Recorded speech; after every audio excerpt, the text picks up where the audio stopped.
Hello and good evening, everybody. Welcome to another Monday night Q&A session. We trust that you're well and safe, and looking forward to engaging with us tonight. My name's Sam Donaghy, one of the technical helpline team, and I'm joined this evening by another member of the technical helpline team, Mark. Good evening, Mark. Good evening, Sam. How are you?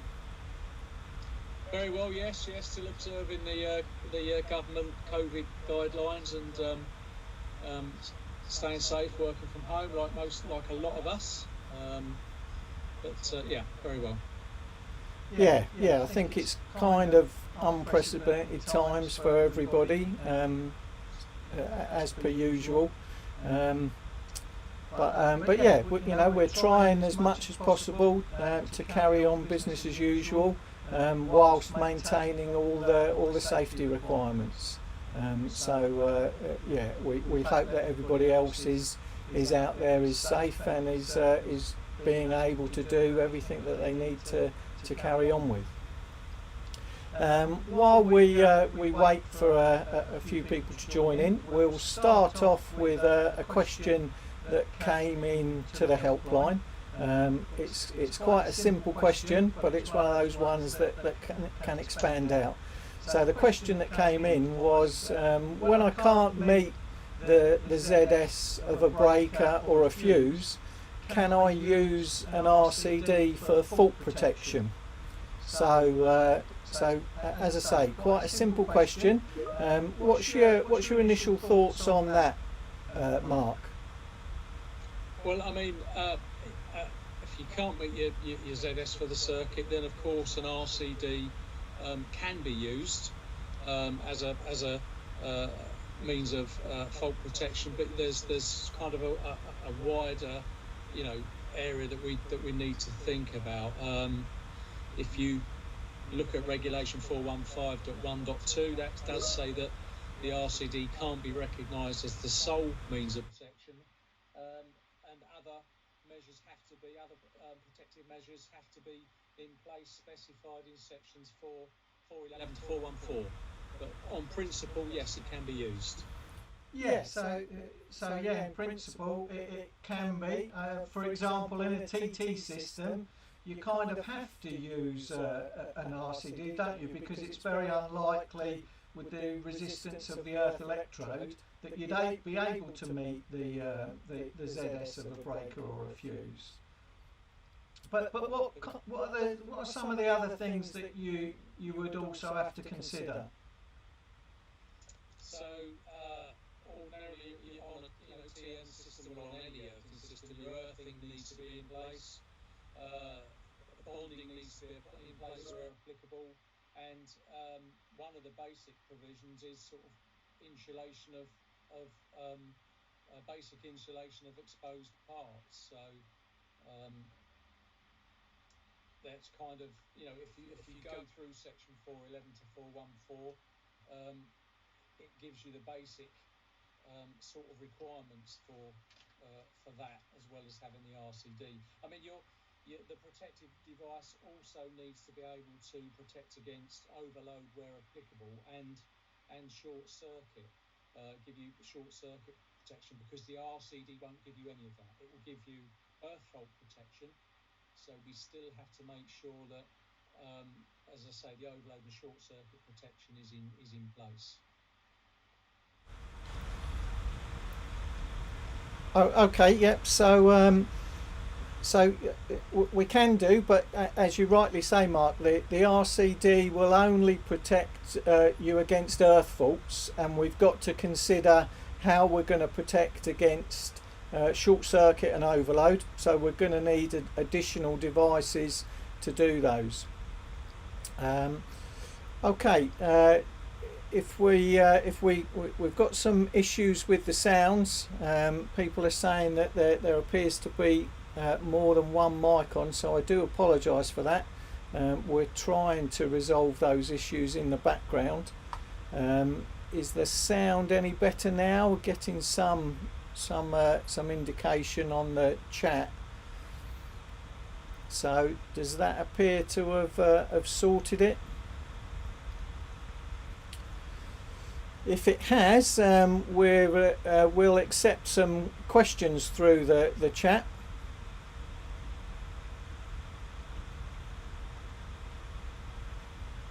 So getting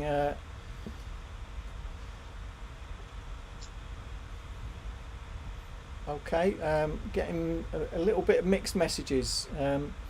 Okay, we've got our first question that's come in. So when you consider simultaneous touch points in EV charging installation, what distance should be considered as no specific distance is given in the code of practice for EV installations? So reading that question again, I think it's talking about preventing simultaneous access. What are your thoughts on that one, Mark?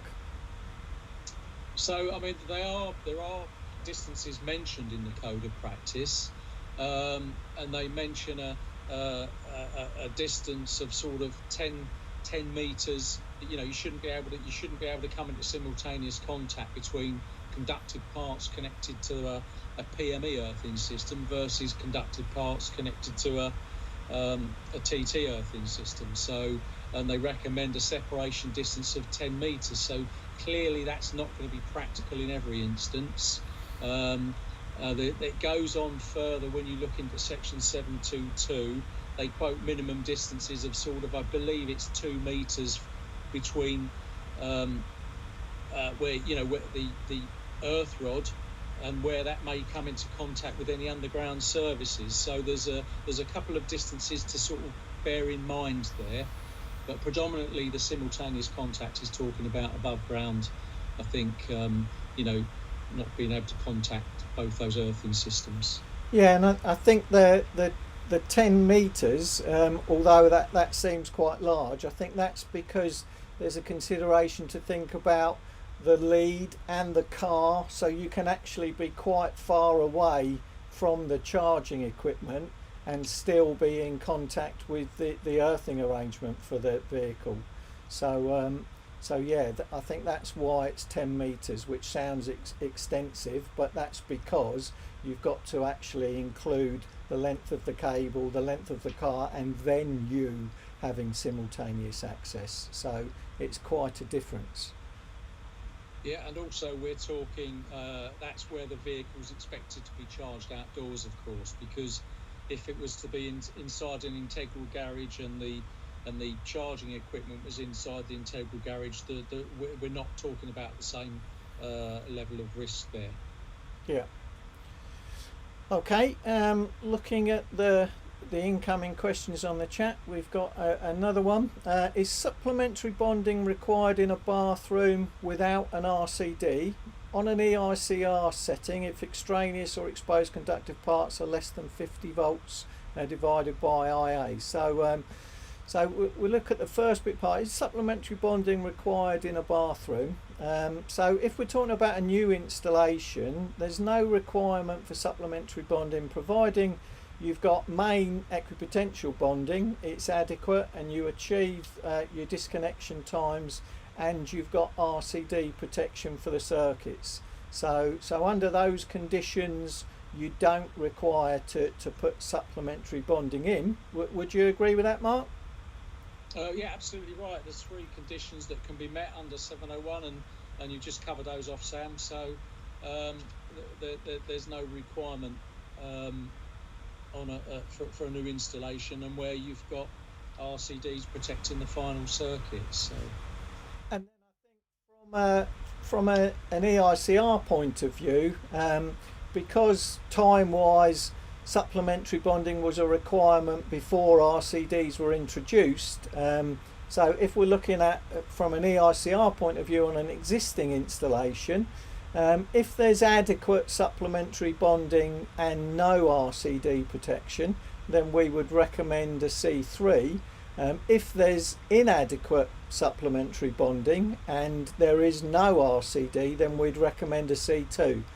Now the inadequacy, or that word adequacy, is put in there because in some instances you may not need any supplementary bonding.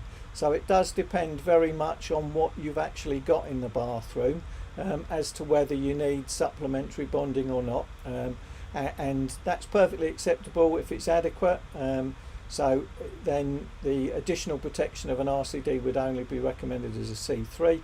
Again, if it's inadequate supplementary bonding and there's no RCD, then that's when we recommend a C2.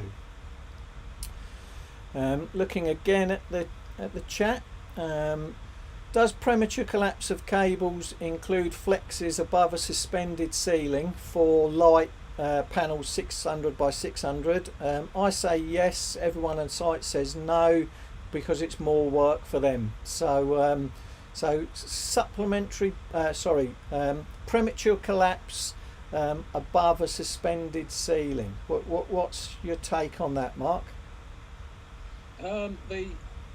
Generally it's outside of the sort of falls outside of the sort of evacuation route, although there may well be some design considerations there.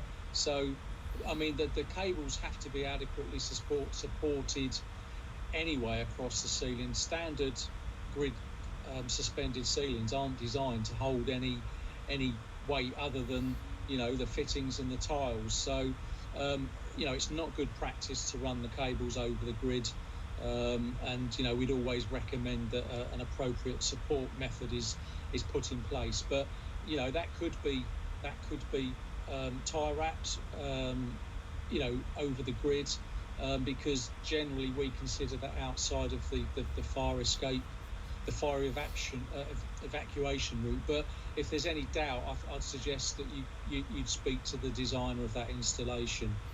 And you know, it's important that evacuation routes are known for any situation where you're traversing, you know, suspended ceilings, and the like.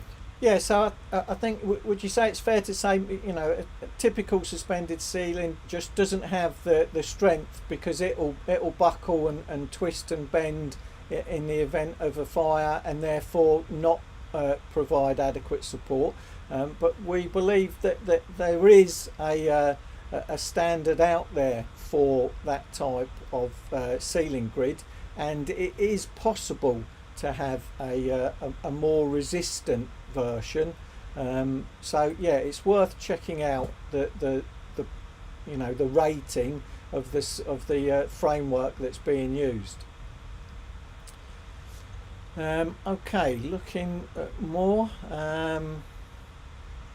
If I issue an unsatisfactory EICR in the PRS in late March, would I still have 28 days to carry out remedial work, or would these have to be completed by April the 1st? Yes, we've had people asking us for a long time now, will the date of April the 1st be moved, on the basis that that's the date in the PRS legislation that required existing tenants to have an EICR in place. We've kept close contact with MHLCG, the government body who are responsible for the legislation, and they've been firmly telling us no, it's not been moved. And even now, when we came back after the Christmas break, we asked again and were told no. However, the local authorities will take into consideration, providing you've done, you know, everything reasonably practical. So you've actually done your inspection in time. You've put things in place to get the required remedial work, the unsatisfactory or unsafe issues resolved. If you can evidence that to your local council, then they've got the power and the authority to accept it actually going beyond 28 days. But you do need to have reasonable evidence to support that extension. But as always, you know, talk to them directly, or get the landlord. It's their responsibility. If he wants you to do it on his behalf, then you can, but talk to them directly to explain the situation, why it's had to be delayed, perhaps because you've not been able to get access due to situations associated with COVID. So you have a plan in place, and this is when it will happen. and get their agreement that you're proceeding in a manner which is acceptable to them, because ultimately they're the people with the authority. Anything else you'd add to that around the PRS date of the April the 1st, Mark? Only that in the actual legislation says you need to show that you're making, the words they use are reasonable progress. So as Sam says, as long as you can demonstrate that, then there shouldn't be too many issues. I mean, on a large refurbishment project, clearly it might be quite a tight deadline, or if there's a big building that needs lots of remedial work. So it's all about, as ever, it's all about keeping good records and documenting everything. Yeah, absolutely right. Okay, let's have a look. So I was pulled by my assessor for premature collapse on an SWA vertically on the outside wall of a shed bordering next door's wall. Is this right? Okay, on the first read, it sounds harsh. I mean, we really should be thinking about, does it prevent escape?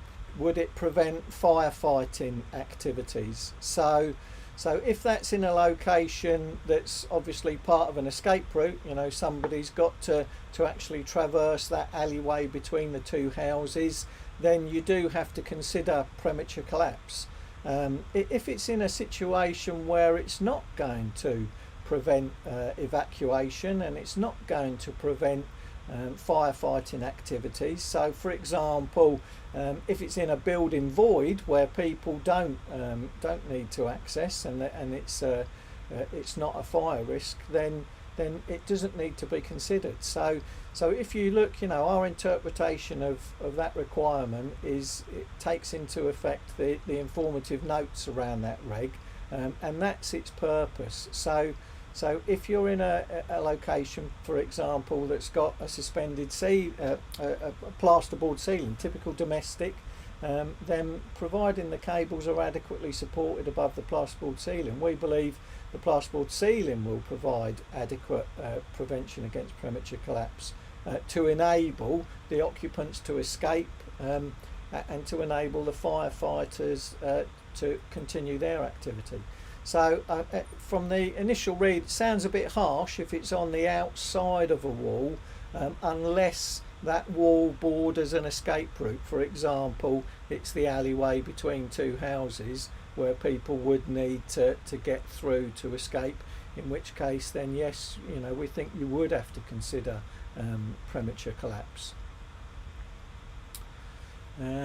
What else have we got on the chat? Can I just add to that? Yeah, sorry, Mark. Yeah.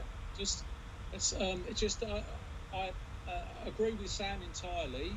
It does sound a bit harsh, although we don't know any of the sort of finer details. But just bear in mind that Regulation 521.10.202 it does say wiring systems, so that is all wiring systems and not just in escape routes. We do talk a lot about the fire escape routes and evacuation routes, and of course that's particularly important. But the assessor may well have been coming from the angle of that regulation that it is all wiring systems should be adequately supported to prevent that collapse.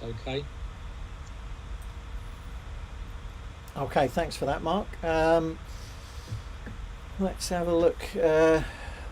When will the NIC release a definitive EICR code? I know we have best practice, but too many discrepancies going around. Yeah, I mean we're very much behind Best Practice Guide 4.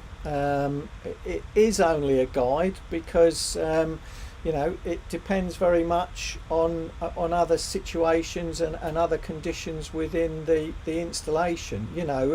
If somebody says code a cracked, a damaged socket, then it's very difficult. You need to know more.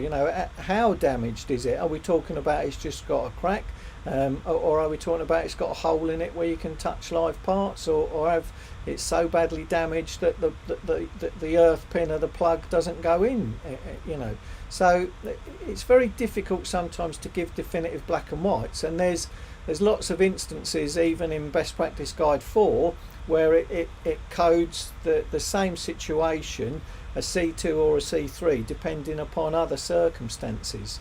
So it is only a guide, and it's very much down to the inspector and tester, based on, you know, the two things. We're looking at safety for the users of the installation, so we're not talking about the safety of the electricians and safety of people working on the installation. It's the safety of the users of the installation, and then we're also talking about how the installation's used. So if it is domestic, then that's one thing, but if it's non-domestic, you know, is it a supervised used? Are there technically competent people always there?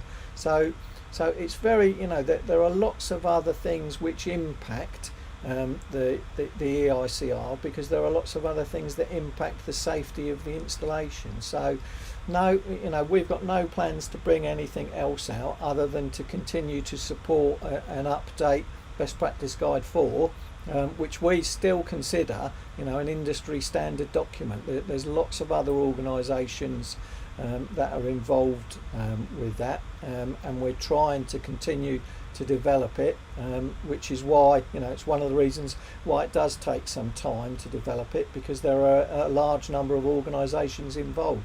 So yeah, you know, we've got no plans to bring anything else out other than to continue to support and improve Best Practice Guide 4. Another question that's come in from the chat, Mark. Best Practice Guide for sockets near sinks. What is the gospel from the NIC Technical Help Desk? Technical Help Desk say yes, but Scott's building regs say 300 millimetres. Which is right? What, Mark? Yeah, sure. So I mean, there's nothing concrete set in stone.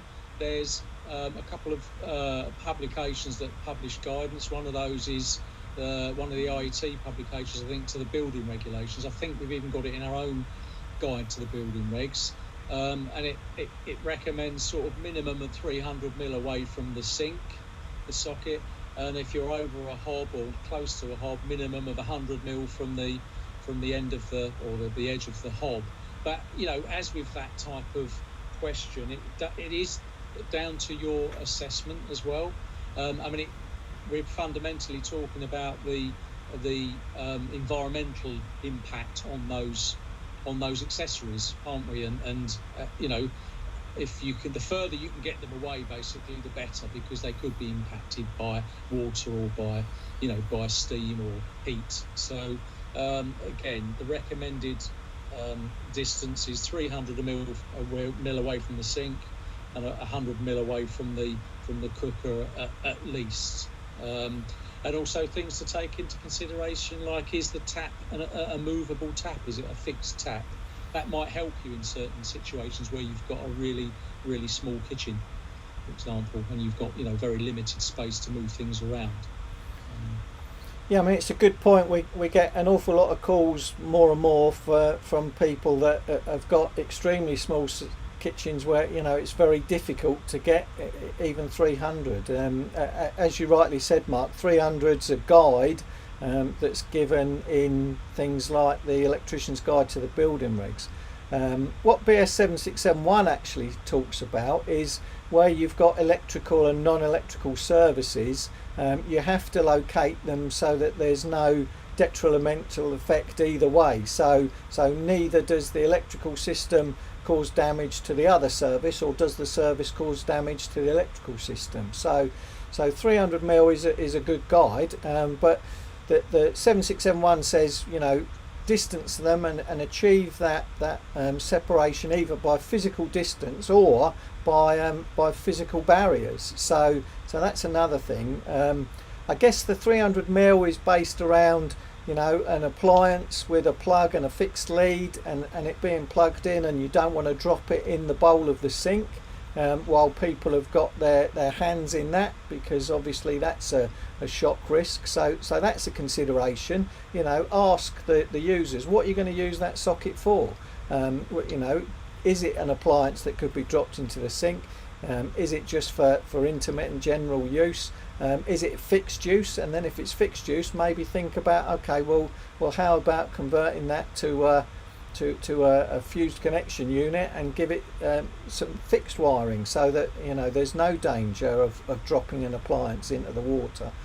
The other question we get asked a lot is, where do we take our 300 ml from? Is it from the drainer or is it from the bowl of the sink?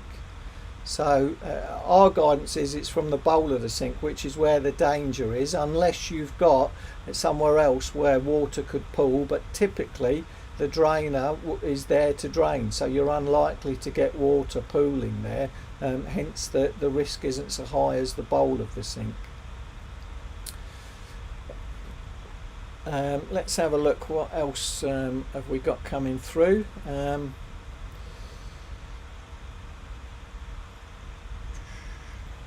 Best practice guide for socket near sink, so I think we're okay. What about people with limited access?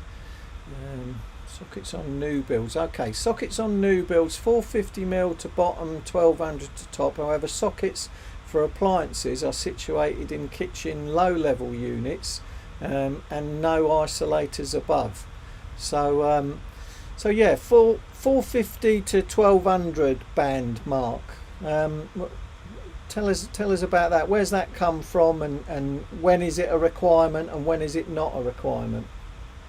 No, okay. So it's primarily a part M of the building regs for people with limited access or limited reach, and the idea being that if they do have limited reach, they can still operate switches and still check the functionality. Or if, for example, you've got a switch that's tripped on an MCB, they can still actually reset that MCB, for example. So it's fundamentally a building reg.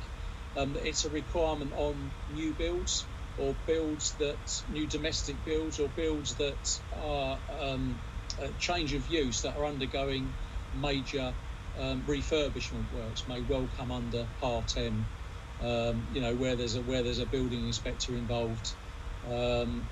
So that's primarily where they're used. I mean, if you've got a large extension to wire up, then you can technically wire to the existing heights of the existing sockets. But we would always recommend that you check with the building inspector on that, just in case.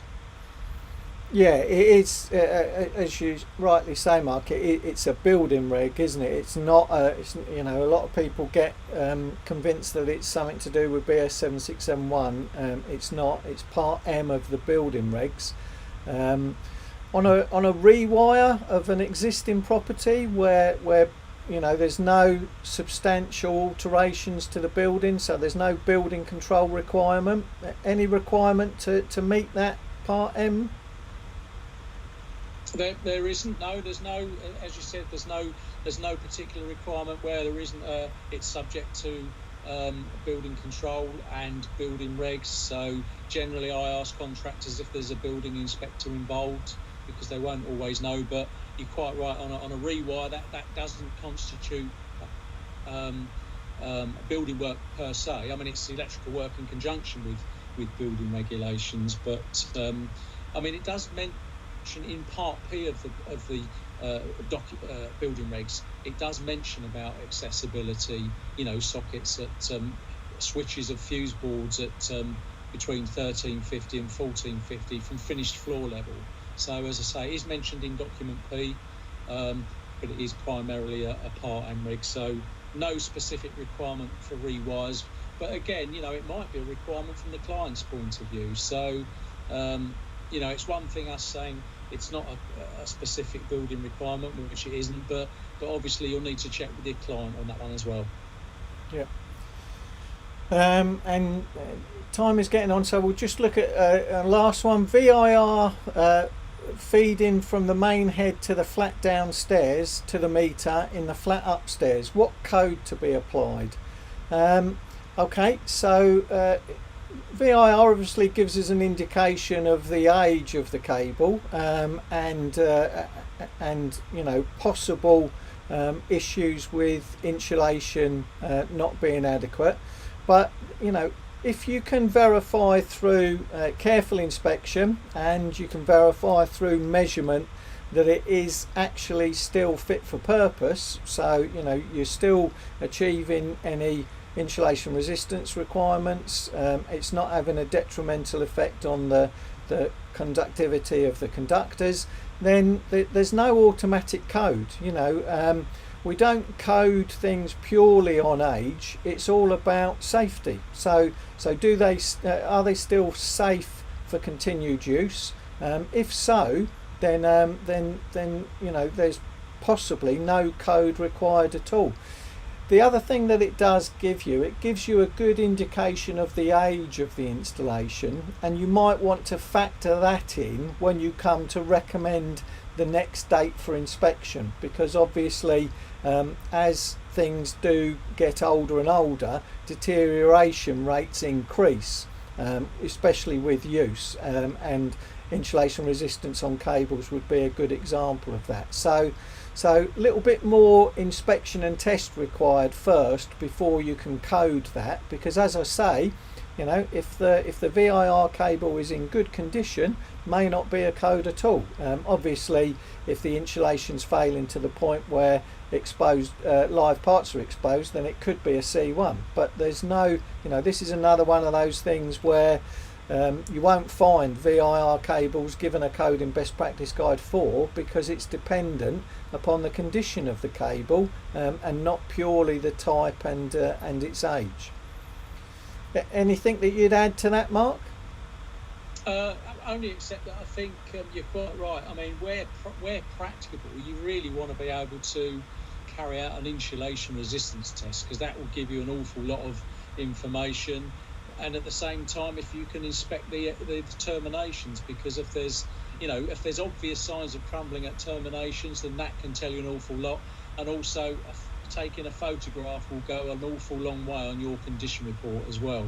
So, you know, a lot of us have got smartphones these days, so it's often quite easy just to take a photograph in that scenario. If you can't, you know, we appreciate it's not always practicable where you've got loop supplies on old flats and masonettes and things like that. So, you know, but where practicable, you should be carrying out that insulation resistance test, or maybe asking for further investigation and possibly a de-energisation from the DNO in certain circumstances. Okay, thanks for that, Mark. It's gone 8:30 now, so we'll wrap that up there with the questions. One thing I do want to add is we will be back next week, next Monday. That will be the 25th at 8 o'clock. So we're going to try and continue these Monday night sessions now that are open to all through Facebook, Twitter, and YouTube channel. I also want to remind you that we started the Wednesday night wire series last Wednesday. The next one will be on the 27th of January, and the subject will be the very important inspection aspect when we're doing the inspection and test in accordance with BS 7671. So if you are one of our NIC, EIC or Alexa registered contractors, you can sign up for that wire webinar already.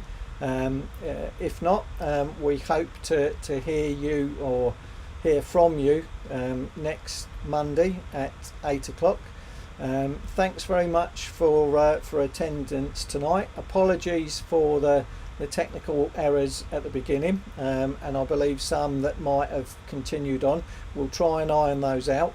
I have to say, it's my fault that the image of Mark is stationary. I can honestly tell you he does move about. But I've obviously selected the wrong type of image input. I've got his best side, mind, so that's good. That's good, and we'll try and get those technical issues sorted for next week. Thanks very much for your time and especially your patience. Hope it's been informative. Please keep sending the questions in, and we'll keep trying to answer them. Thank you once again. Please try and stay safe and stay well out there, and we look forward to hearing from you next Monday night. Thank you.